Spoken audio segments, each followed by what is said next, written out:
মাংস খেতে খেতে মুখ খারাপ হয়ে গেছে বন্ধুরা, তাহলে কিন্তু একবারে রেসিপিটা ট্রাই করতে পারো। ওল ভালো করে কেটে নেবে, ধুয়ে কেটে নেওয়ার পর নুন হলুদ দিয়ে কালো জিরে আর তোমার দেবে কাঁচা লঙ্কা, বেশি করে কাঁচা লঙ্কা দেবে। তারপর কিন্তু ভালো করে মিক্সার গ্রাইন্ডারের মধ্যে ভালো করে মিক্সিং করে নেবে। নেওয়ার পর এবার তেলে ভেজে নেবে। এটা ছিল গাটি কচু ভাজা খেতে কিন্তু আমার খুব ভালো লাগে। একদম সিম্পল, নুন হলুদ দিয়ে কাঁচা লঙ্কা দিয়ে ভেজে শুধু খাও। নিরামিষের দিন এরকম বাটা বুটি ভাজা খেতে কিন্তু ভালো লাগে।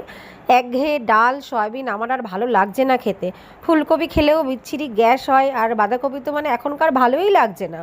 তো যাই হোক, এরকম কিন্তু আজকে মঙ্গলবার ছিল বলে আমি ট্রাই করলাম। তো দেখতে পাচ্ছ কড়াইয়ের মধ্যে, সসপ্যানের মধ্যে আমি দিয়ে দিয়েছি গরম তেল, সর্ষের তেল অবশ্যই। এইসব রান্না কিন্তু সর্ষের তেল ছাড়া একদম ভালো লাগবে না, অবশ্যই সর্ষের তেল দিয়ে দেবে। তারপর দিয়ে দেবে বাটাটা, যেটা মিক্সিং করে নিয়েছি আমি, সেগুলো দিয়ে দেবো। আর তার আগে কিন্তু আমি এই গাঁটি কচুগুলো ভাজা করে নিচ্ছি, সুন্দর করে ভাজা করে নেব, লাল লাল মতো করে নেব। আর খেতে কিন্তু দারুণ লাগে। তোমরা কিন্তু একবার অবশ্যই ট্রাই করতে পারো। এবার ওই তেলের মধ্যেই আমি ছেড়ে দিচ্ছি ওল বাটা, যেটা বাটা করলাম সেই বাটাটা। আর ওল বাটা কিন্তু তোমরা রসুন দিয়েও খেতে পারো, যখন নিরামিষ ছাড়া অন্য দিন খাবে, ট্রাই করলে ভালো লাগবে।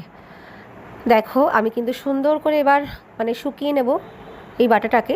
শুকিয়ে নেওয়ার পর সামান্য একটুখানি মিষ্টি দেব, সামান্য, বেশি না। তাহলে কি হবে, ব্যালেন্স করবে, স্বাদটা ব্যালেন্স হবে, ঝাল মিষ্টি আর নুন মিষ্টির সংমিশ্রণে এসে দারুণ একটা টেস্ট হবে। ভালো লাগলে অবশ্যই কিন্তু চ্যানেলটিকে সাবস্ক্রাইব করতে পারো। আর আশা করি পাশে থাকবে বেল আইকনটি।